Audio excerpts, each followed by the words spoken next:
ദൈവപിതാവിനാൽ ആകർഷിക്കപ്പെട്ട് പരിശുദ്ധ ദൈവമാതാവ് ജീവനോടെ പ്രത്യക്ഷപ്പെട്ട ഈ ആലയത്തിൽ ഈ സമയം നമ്മളെ ഒരുമിച്ച് കൂട്ടിയ അവിടുത്തെ സ്നേഹത്തിന് നമുക്ക് ഹൃദയത്തിൽ നന്ദി പറയാം.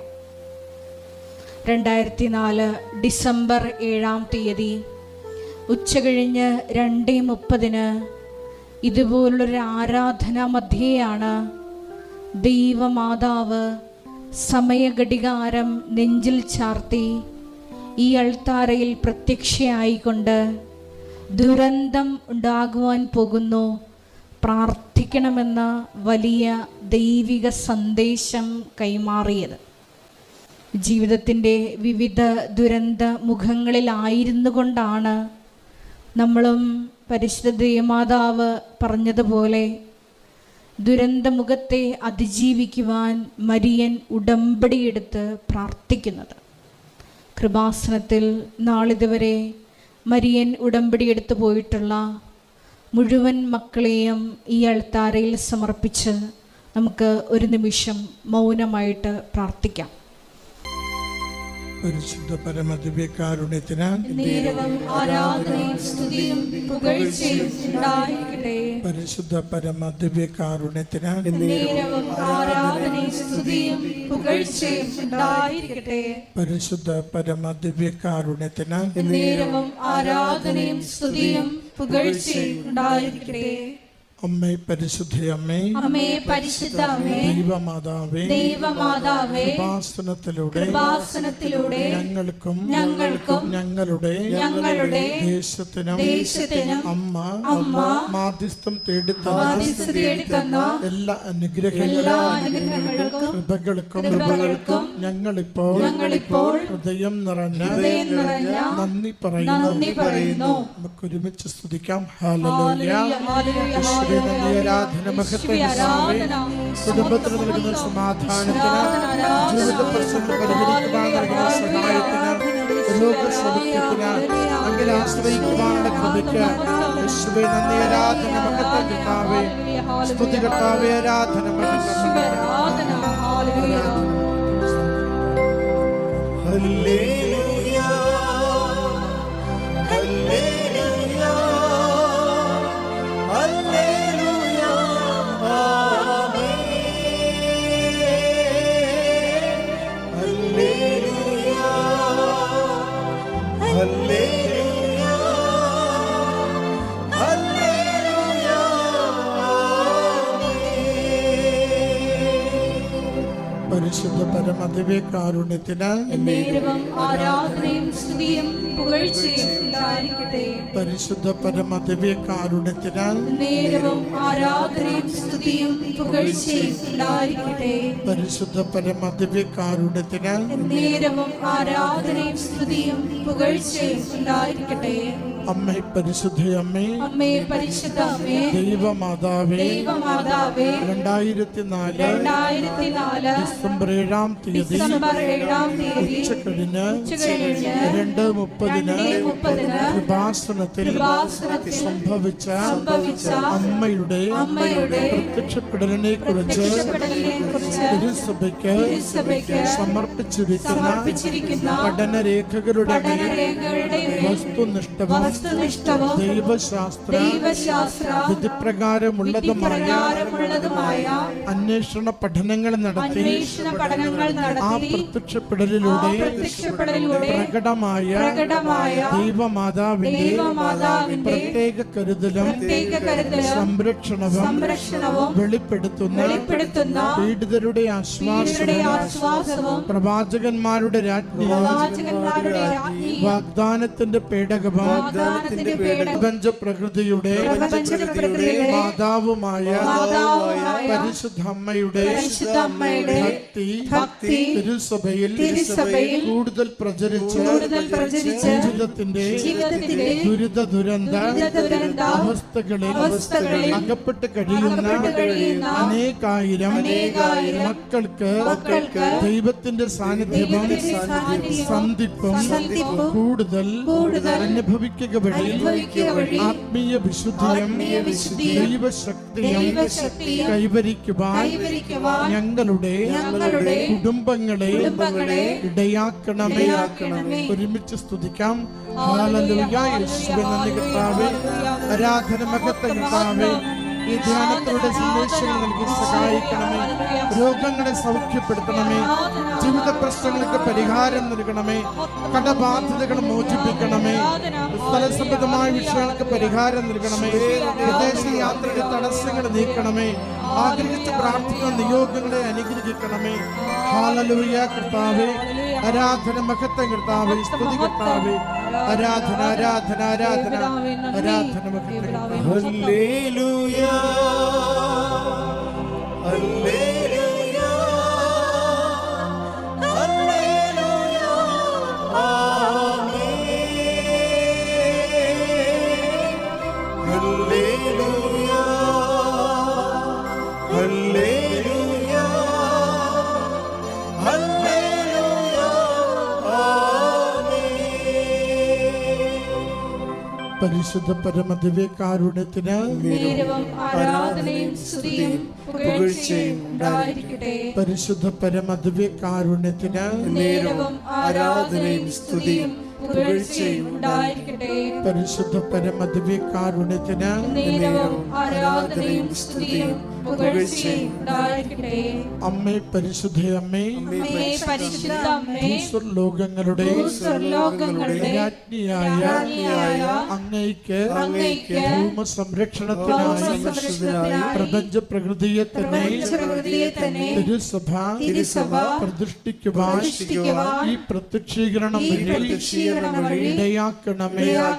പരിശുദ്ധമേ, ജപമാല മാതാവേ, സകല കൃപാസനം പ്രാർത്ഥനകളോടും ചേർത്ത് ഞങ്ങളിപ്പോൾ പ്രാർത്ഥിക്കുന്ന ഈ സമൂഹത്തിന്റെ പ്രത്യേക നിയോഗവും നമ്മുടെ എല്ലാ അപേക്ഷകളും ആവശ്യങ്ങളും കൃപാസന മാതാവിൻ്റെ സംരക്ഷണയിൽ ദിവ്യകാരുണ്യനാഥന് സമർപ്പിക്കാം. കൃപാസനം സ്ഥാപക ഡയറക്ടർ പി ജോസഫ് അച്ഛൻ്റെ മിഷൻ നിയോഗങ്ങൾക്ക് വേണ്ടിയും പ്രാർത്ഥിക്കാം.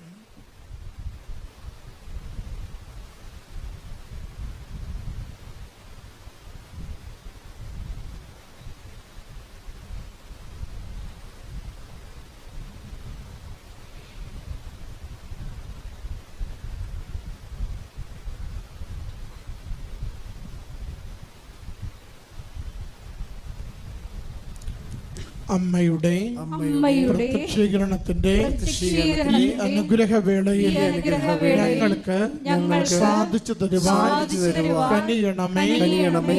ആമേൻ. ഒരുമിച്ച് സ്തുതിക്കാം. ഹല്ലേലൂയ. യേശുവേ സ്തുതി. ആരാധന കർത്താവേ. ധ്യാനം നയിക്കുന്ന ജോസഫ് അച്ഛനെ ഇവിടുന്ന് കൃപയാൽ സംരക്ഷിക്കണമേ. അച്ഛന്റെ അചര്യത്തിലൂടെ ഞങ്ങളുടെ ജീവിതത്തിന് ആവശ്യമായ സന്ദേശങ്ങൾ, വചനങ്ങൾ, ആത്മീയ ഉണർവ് നൽകി ഞങ്ങളെ പരിപാലിക്കണമേ. ഉടമ്പടി ധ്യാനത്തിലായിരിക്കുന്ന ഓരോ മകനെയും മകളെയും ആയിരിക്കുന്നിടങ്ങളിൽ അവിടുന്ന് അനുഗ്രഹിക്കുകയും അമ്മയുടെ സംരക്ഷണയിൽ ഓരോ ദിനവും ജീവിതം നയിക്കുവാൻ അവിടുന്ന് സഹായിക്കുകയും ചെയ്യണമേ. ഹല്ലേലൂയ. സ്തുതി കർത്താവേ. ആരാധന മഹത്വം കർത്താവേ. സ്തുതി. ആരാധന മഹത്വം. ആരാധന. പരിശുദ്ധ പരമ ദിവ്യകാരുണ്യത്തിന് പരിശുദ്ധ പരമ ദിവ്യകാരുണ്യത്തിന് പരിശുദ്ധ പരമ ദിവ്യകാരുണ്യത്തിന് എല്ലാവരും ഭക്തിയോടെ പ്രാർത്ഥന. വെള്ളത്തിൻ്റെ ഒരു ഒഴുക്കാണ്. വെള്ളത്തിൻ്റെ ഒഴുക്കിനുള്ള പ്രകൃതി നിയമം ഒഴുക്കിനെ തടയാതിരിക്കുക എന്നുള്ളതാണ്.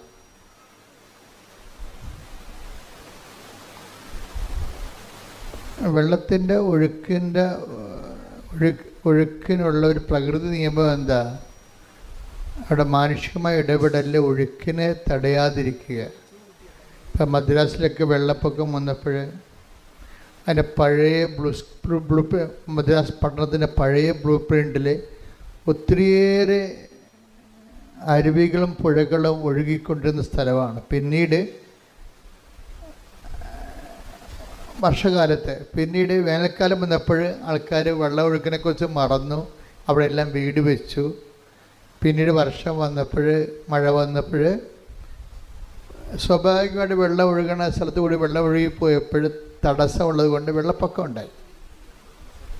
അതാണ്ട് ഇതുപോലെ തന്നെ ഉടമ്പടിക്കൊരു സ്വാഭാവികമായ ഒഴുക്കുണ്ട്. ആ സ്വാഭാവികമായ ഉടമ്പടി ഒഴുക്കിന് അങ്ങനെ വിട്ടുകൊടുത്താൽ മതി.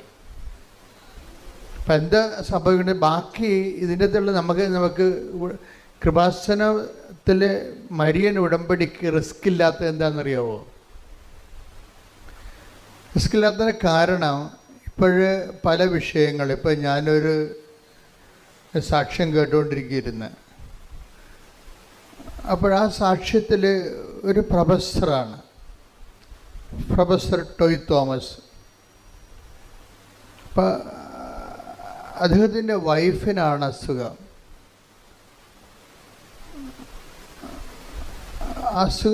ക്യാൻസറാണ്. അതിവിടെ വന്ന് ഉടമ്പടി ചെയ്തു. ആദ്യത്തെ പ്രാവശ്യം അച്ഛനെ കണ്ടു. പിന്നെ കാര്യമായ ഒരു ഭേദം ഈ രോഗത്തിനുണ്ടാകുന്നുണ്ട്. വീണ്ടും അവർ ഇവിടെ അച്ഛനെ കാണാൻ വന്നു. ഓഫീസിൽ നിന്ന് പറഞ്ഞു 90 പ്രാവശ്യം കണ്ടതിന് ശേഷം പിന്നീട് 90 ദിവസം കഴിഞ്ഞിട്ടില്ല, അപ്പോൾ അവിടെ കാണാൻ പ്രയാസമാണെന്ന് പറഞ്ഞ് മടക്കി വിട്ടു. അത് കറക്റ്റായ കാര്യമാണ്. ഒരു പ്രാവശ്യം കണ്ടു കഴിഞ്ഞാൽ പിന്നീട് കാണണമെങ്കിൽ കാര്യം ഉടമ്പടി എന്ന് പറയണത് അച്ഛനെ കാണുന്നതല്ല പ്രശ്നം, അവൻ പറയണത് പോലെ ചെയ്ത് ജീവിക്കുന്ന വിഷയമാണ്. അവിടെ അച്ഛനെ കാണുന്നൊരു വിഷയം അവിടെ ഇതിൻ്റെ ഇല്ല. പിന്നെ എമർജൻസി ചില കാര്യങ്ങൾ നമ്മൾ കാണുന്നതേ ഉള്ളൂ. ഉടമ്പടിയുടെ ഒഴുക്കെന്ന് പറയണത് അവൻ പറയണത് പോലെ ദൈവസ്നേഹത്തോട് ചെയ്യുന്ന കാര്യങ്ങൾ ദൈവസ്നേഹത്തോട് ചെയ്യണമെന്നേ ഉള്ളൂ, ചെയ്ത് ജീവിക്കുക, അത്രേ ഉള്ളൂ. അല്ലാതെ എൻ്റെ സ്വാഭാവികമായ ഒഴുക്ക് അതാണ്.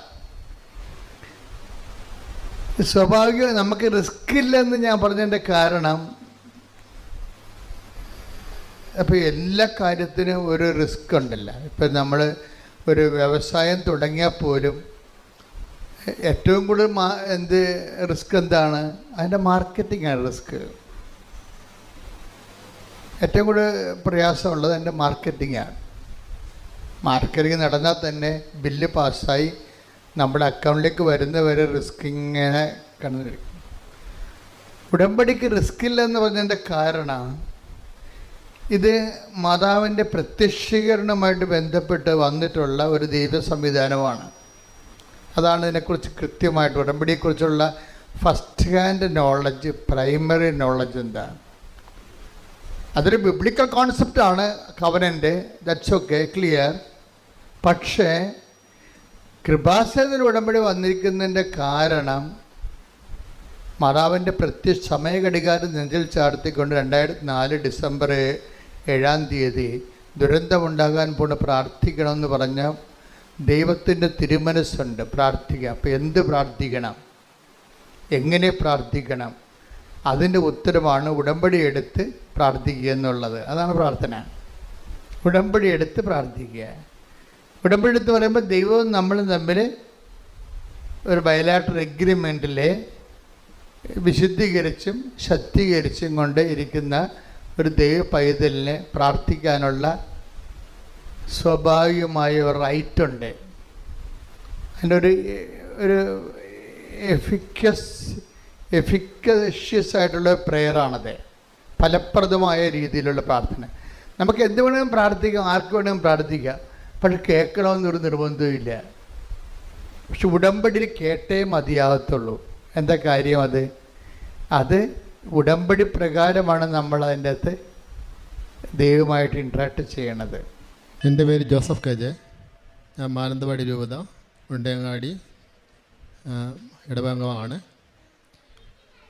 ഞാൻ 2019 ജൂൺ 26 ആദ്യമായിട്ട് ഉടമ്പടി എടുക്കുന്നത്. മാതാവിലൂടെ ഈശോ എനിക്ക് എന്ന കാര്യങ്ങൾക്ക് നന്ദി പറയാനായിട്ട് ഞാനിവിടെ നിൽക്കുന്നത്.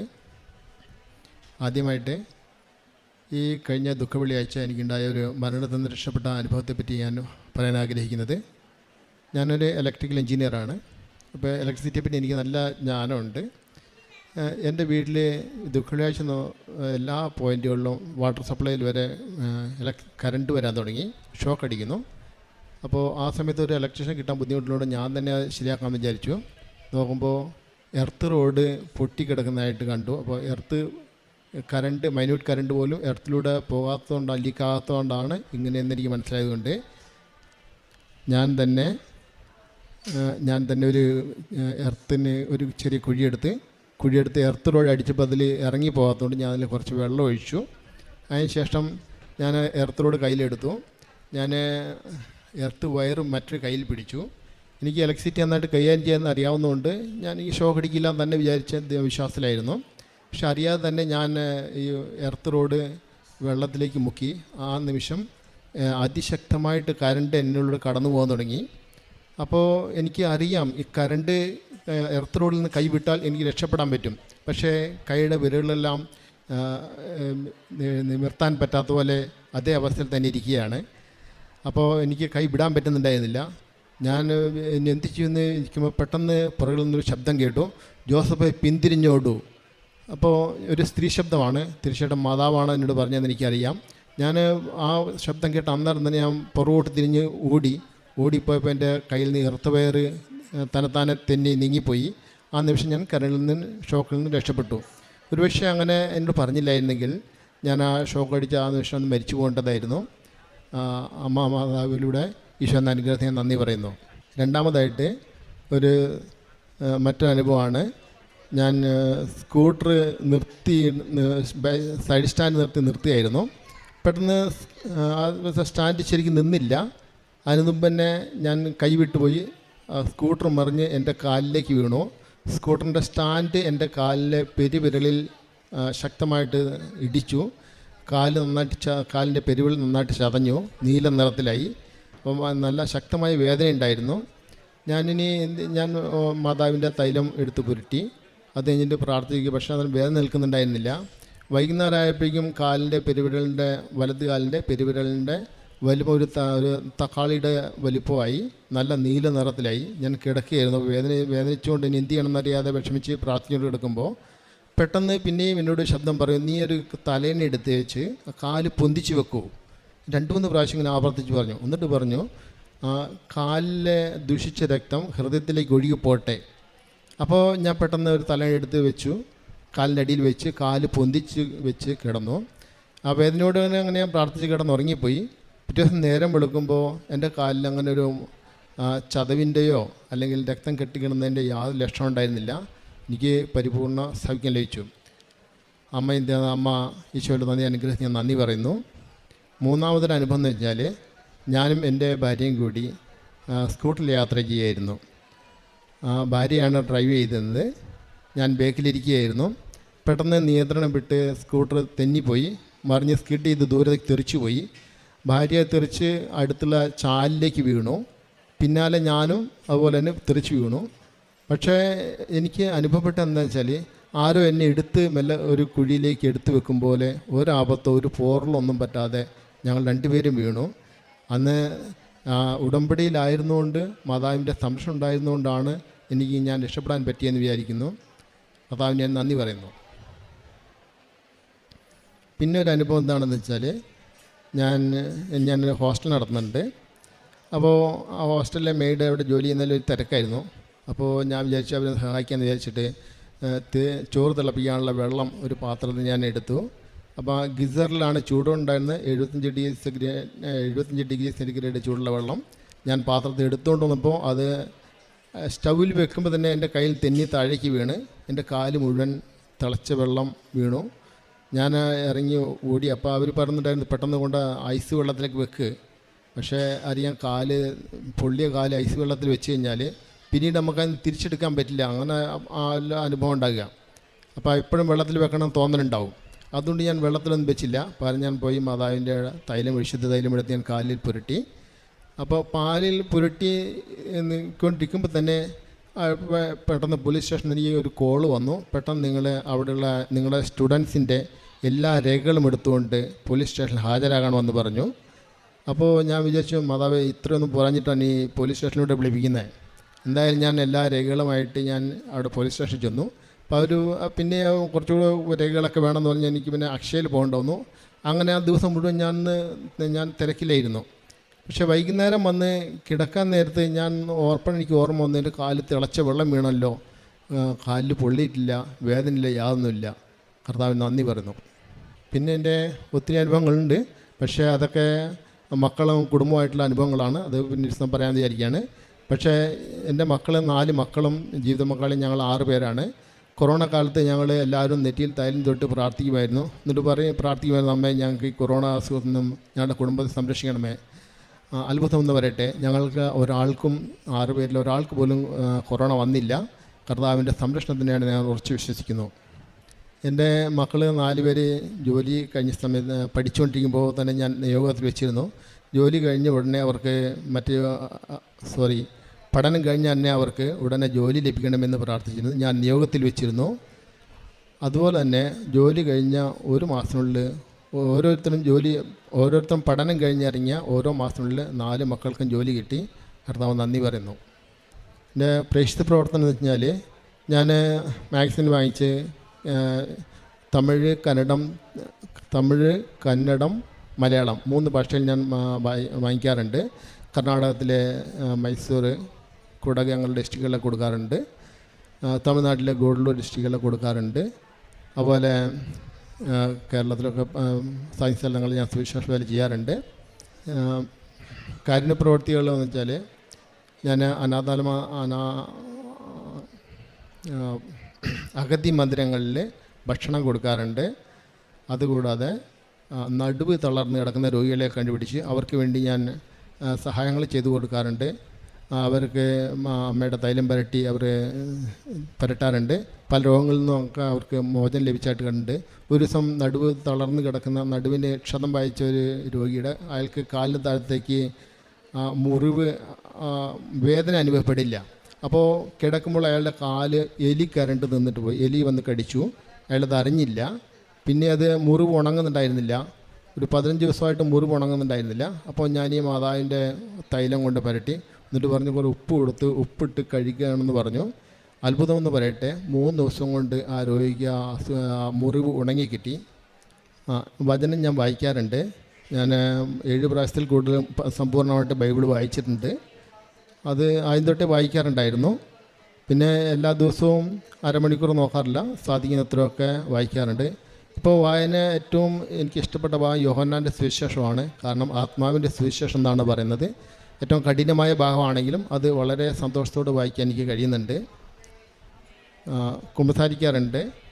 2 ആഴ്ച കൂടുമ്പോഴോ, ചിലപ്പോൾ ആഴ്ചയിൽ കുമ്പസാരിക്കും, ചിലപ്പോൾ 2 ആഴ്ചകളിലും എൻ്റെ ജീവിത സാഹചര്യങ്ങളനുസരിച്ച് അതുപോലെ കുമ്പസാരിക്കാറുണ്ട്. എല്ലാ ദിവസവും കുർബാനയിൽ പങ്കെടുക്കാറുണ്ട്, കുർബാന സ്വീകരിക്കാറുണ്ട്. ഇത്രയധികം അനുഗ്രഹങ്ങൾ എനിക്ക് തന്ന ഈശോയ്ക്ക് അമ്മയ്ക്ക് ഞാൻ നന്ദി പറയുകയാണ്. ഞാൻ ഒരു കാര്യം കൂടി പറയാൻ വിട്ടുപോയി. ഞാൻ 2024 ഫെബ്രുവരി മാസം 10-ാം തീയതി പള്ളിയിൽ ഇവിടെ ധ്യാനത്തിലിരിക്കുകയായിരുന്നു. അപ്പം ഞാൻ നടുഭാഗത്താണ് ഇരുന്നത്. അപ്പോൾ ഞാൻ കുറേ നേരം എനിക്ക് എന്തോ വല്ലാത്ത സന്തോഷം തോന്നി, എന്തെന്നില്ലാത്തൊരു ആത്മീയ അനുഭൂതി അന്ന് അനുഭവപ്പെട്ടു. ഞാനിങ്ങനെ സന്തോഷത്തിരിക്കുമ്പോൾ ഞാൻ വെറുതെ മുമ്പിലിരുന്ന മുകളിലുള്ള ഫാനിലേക്ക് നോക്കി. ഫാനിലേക്ക് നോക്കുമ്പോൾ ഫാനിൻ്റെ കറങ്ങുന്ന ലീഫുള്ള ഭാഗം മുഴുവൻ ഒരു ചിത്രം മാതാവിൻ്റെ ചിത്രം ഒട്ടിച്ച് വെച്ചതുപോലെ എനിക്ക് മാതാവിനെ കാണാൻ പറ്റി. അപ്പോൾ ഞാൻ തോന്നി എൻ്റെ എന്തെങ്കിലും മനസ്സിൻ്റെ തോന്നലായിരിക്കും, ഇല്യൂഷനായിരിക്കും എന്നൊക്കെ വിചാരിച്ച് ഞാൻ വേറെ ഫാനിലേക്ക് നോക്കി. ഏത് ഫാനിൽ നോക്കുന്നോ ആ ഫാനിലെല്ലാം മാതാവിൻ്റെ ഇങ്ങനെ പടം കാണാം. പിന്നെ ഞാനിപ്പോൾ ഈ ഹാളിലെ എല്ലാ ഫാനിലും ഞാൻ നോക്കി. എല്ലാ ഫാനിലും മാതാവിൻ്റെ പടം ഒട്ടിച്ച് വെച്ച പോലെ കറങ്ങുന്ന ലീഫിൻ്റെ ഭാഗത്ത് റൗണ്ടിൽ ഒരു പടം ഒട്ടിച്ച് വെച്ച പോലെ കാണാൻ പറ്റി. അത് ഈ ഒരവസ്ഥ ഒരു അരമണിക്കൂർ നേരം തുടർന്ന് നിന്നു. ഇത്ര കാര്യങ്ങൾ തന്ന ഈശോയ്ക്കും മാതാവിന് ഞാൻ നന്ദി പറയുന്നു.